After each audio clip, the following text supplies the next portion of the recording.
best finish there was due to this little low shot. And it's not going to have the optimal launch conditions. But what I'm looking at is, when I do launch it lower, can I get the spin up to maintain its flight? If I launch it at 6 and my spin rate stays down in the 2000s, then I can't control it. Right. So I'm going to try to launch this closer to 6, keeping the ball down and just going through the wind.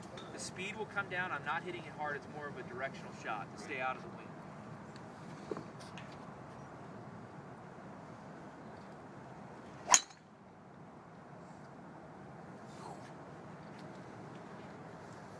And so that's a shot that I like to hit when I get windy conditions. Right. Firm fairways. The launch was 5.4, so the spin stayed up right around 2200, about the same. And a lot of times it'll fall down below 2000, and I can't walk it. So by keeping the spin rate right at that optimal level, whether I launch it at 5 or at 14, I'm able to still control it. And a lot of times, in fact, I haven't seen another driver be able to do that.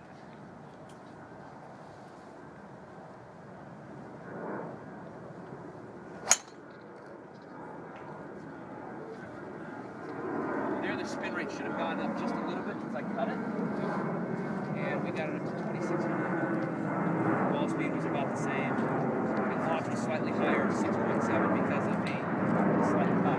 And if I draw it, it should have come down a little bit. It should come down, the launch and the spin.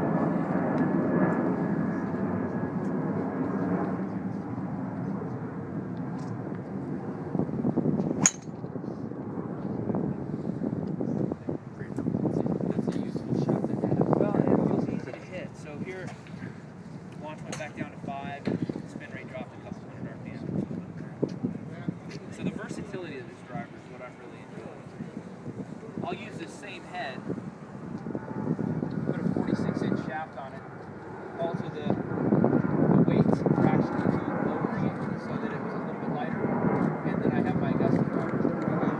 It's been nice. Yeah, so you've had some success there. And then this will be back to regular drive. That's right.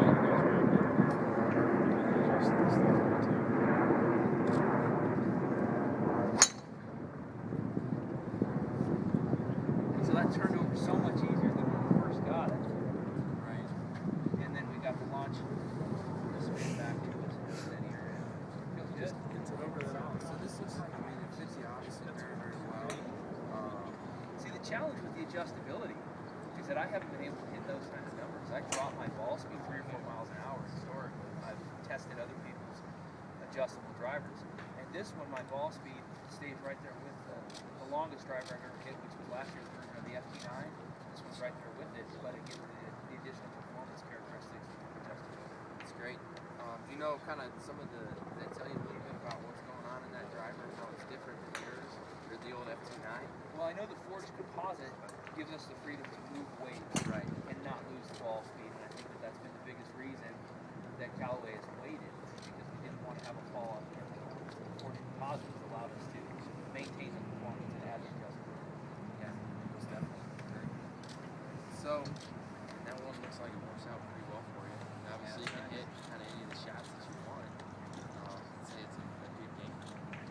I agree. And it's nice knowing that I can go back to this setting every time, and I can change it up and mix it up and try different things if I want. In fact, let's do that. Okay. Let's go all the way to as open as we can, which will also be lofted, right? And see what that does. Okay. I'll probably need a higher tee because we're going to go to less loft.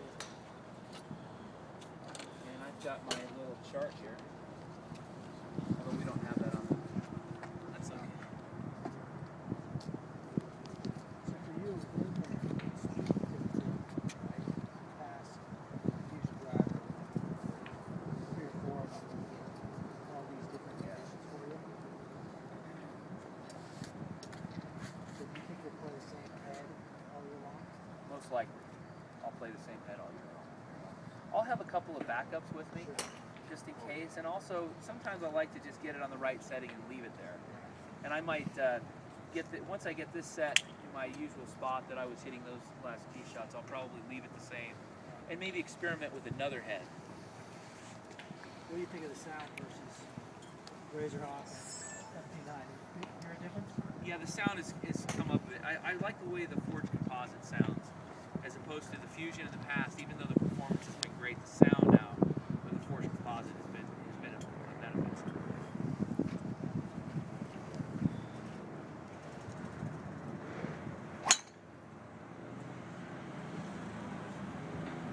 So that's all the way open there. Yeah, that's all the way open. I had a hard time squaring that up. And although the numbers were good, yeah, the spin stayed at 2400 with a launch of 15.6. The numbers are great. Directionally, I already noticed a difference by opening my face. And I'm switching after one shot because it doesn't feel as good as the old setting. I'll find that I'll have to hang back and fight my swing if I keep the setting open like that.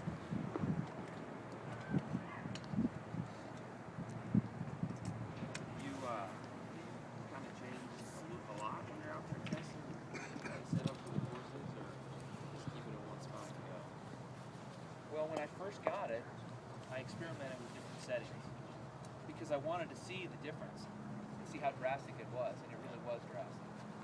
And then once I found the setting that I liked, I'll then try to match it with my iron to make sure that after I hit a driver, my 5-iron then goes well too. If I'm hitting good drives and I switch to a 5-iron, I should then hit good 5-irons also. But if I had a problem, then I knew that the setting was not quite my match.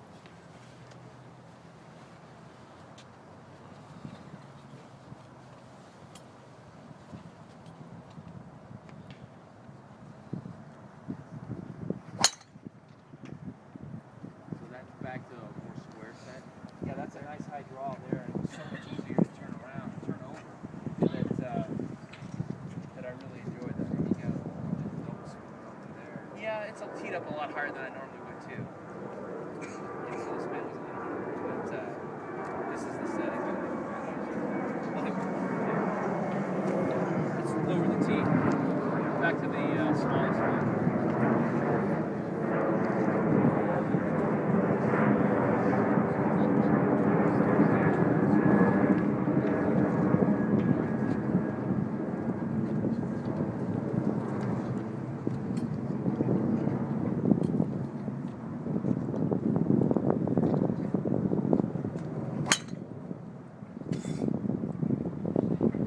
It just feels so good. It's so easy to repeat.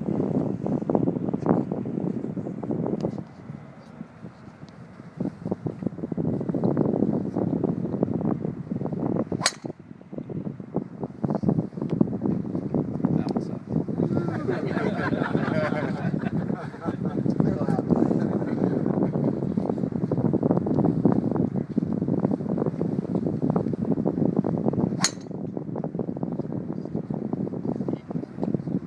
I just love that, to be able to have that kind of confidence. It gets me excited.